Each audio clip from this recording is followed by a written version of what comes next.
ويا مصر إثيوبيا بيش سبتمبر وإسكانتي أولو علوس أما إن أبابل أيا صعدو دنك إثيوبيا iyo dhanka Masar sheekadan gedo luga ku leedahay waa idin sharxi doonaa Eritrea Tigreeda iyo sidoo kale sheekada qaybtooda ugu qosolka badan yani qosol waxa way Ethiopia waxay casuuntay dhammaan madaxda maamul goboleedyada Soomaaliya sidoo kale waxaa la casuumay madaxweynaha federaalka Soomaaliya Xasan Sheekh al casuumay waxaa lagu casuumay xafladda xarig jarka barnaamijkan GERD-ka loo yaqaano oo Ethiopia ku faanayso oo ah biilaxsiga webiga Niil war haba la casuumay madaxdan muxume Masar ayadana waxay ka dagaalamaysaa dhanka Soomaaliya dhanka Suudaan iyo dhanka Eritrea oo cadaadis fara badan ay saartay Suudaan isla markii way soo hadashay dhageysta Suudaan isla markii waxay tiri aniga kama qayb galayay xafladan xarig jarka GERD-ka oo ah biilaxsiga Ethiopia ee dhisatay madaxweynaha Soomaaliyana casuumaadii way hortaalaa laakiin cabashu gudbiyay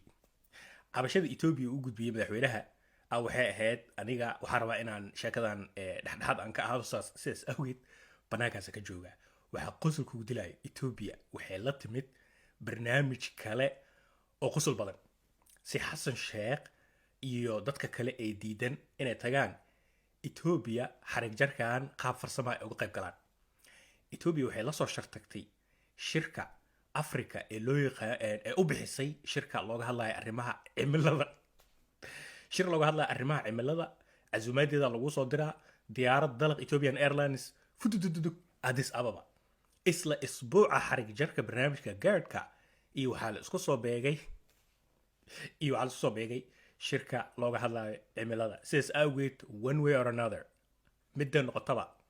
xasan sheekh oo ordaa meesh tagay waa arkaysaa Masar waxaa la leeyahay ma aniga meesha xarig jarka hiblaayo uma joogi waxa u joogaa shirka cimilada u joogaa meeshaas marka salaan iyo sawir ilaan Ethiopia guul diblomaasiyadeed ee dunida aan la arkin hartaa inay ayad u noqoto sidaas awgeed madaxda Afrika oo dhan gaar ahaan kuwa deriska waa inay imaadaan kii Kenya Uhuru aan dhahay Ruto waa joogaa wuu soo taagaya kii Djibouti wuu tagi doonaa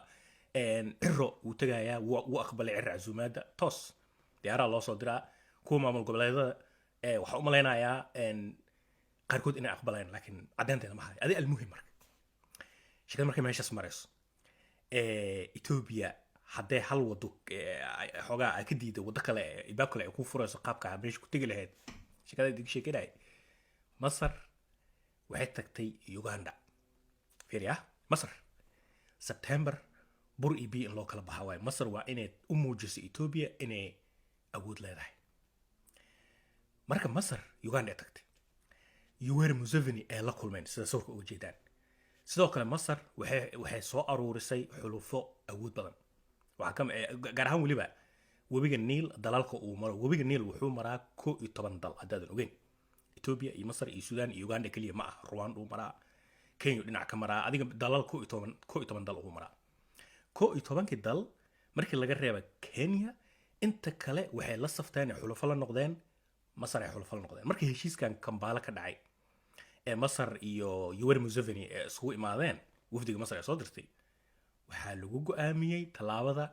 Ethiopia ee qaaday oo horta biilaxsiga inuu mid qaldan yahay oo dhibaato weyn ee dhaqaale ee u soo jiidayso Uganda iyo Suudaan iyo Masar sidaas awgeed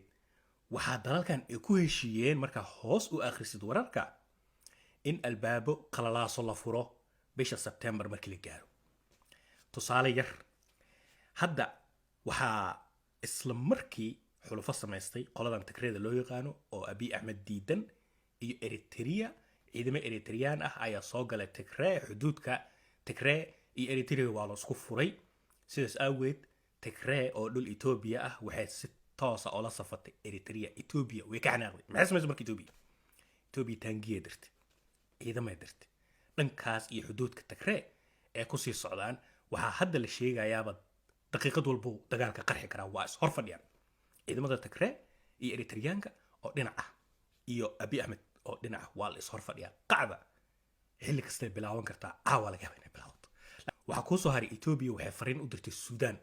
ee tiri Suudaaney xuduudka Ethiopia iyo Suudaan ay leeyihiin Ethiopia iyo Suudaan iyo Eritrea xuduud ay leeyihiin dhanka saddex triangle ah Ethiopia waxay tiri Abiy Ahmed wuxuu ku yiri Sudaneyska walaalayaalow meeshan qalalaasya laga furin ciidamo Eritrean ya imaanin adiga mas'uulka ah Abiy Ahmed dhahay wuxuu isku dayay inuu Sudan u bootay Sudan oo haba dagaal ku socdo generaalka meesha haysto warqadu u soo qoray Abiy Ahmed wuxuu yiri waraa inuu ku sheega Abiy nagalaha wasaq baa tahay ka sax Eritrea waxay tasmaysanaysaa sidaas awgeed oo lagu kala booday Sudan kama amar qaadanayso Ethiopiaanka Java laba furna ku furanta mujida faham baashi abaacuna baash faham dhankan Eritreana furna ugu furan dhankan Sudanna triangle kana furan kala ugu furan wax ku soo haray gedo Masar ku jirto lug kule ana had ku sheegay waxa ku ogaatay Ethiopia intay carartay Kenya u tagtay tiri war walaalayaalow laba furina la igu furay furin saddexaadna Soomaaliya la iga furaya waati maal dhaxdaas ciidama Soomaaliyeed laga dajiyay balad haw Ethiopiaanku wuxuu u fasiranayaa arrinkaas oo dhan shaka Masar inay tahay ayuu u fasiranayaa marka Ethiopiaanku markuu Kenya u tagay wuxuu yiri furina la igu furay dhankan gedo ciidama Masar inay joogaan iyo hub Masar inuu dhulkan balad xaawiyaalo ila gedo dawlad ay soo gelinayso ninkan janan in Masar ay riixayso araba ina kala ogaado diyaaradaha soo kiciyeen helicopter ah saas u dul haabaan u dul wareegayeen balad xaaw sawirri qaadinayeen diyaaradahaas sawirri qaadinayeen si ay cadeen uga raadiyaan in Masar meesha ay joogto wixii sawirada ay qaateen iyo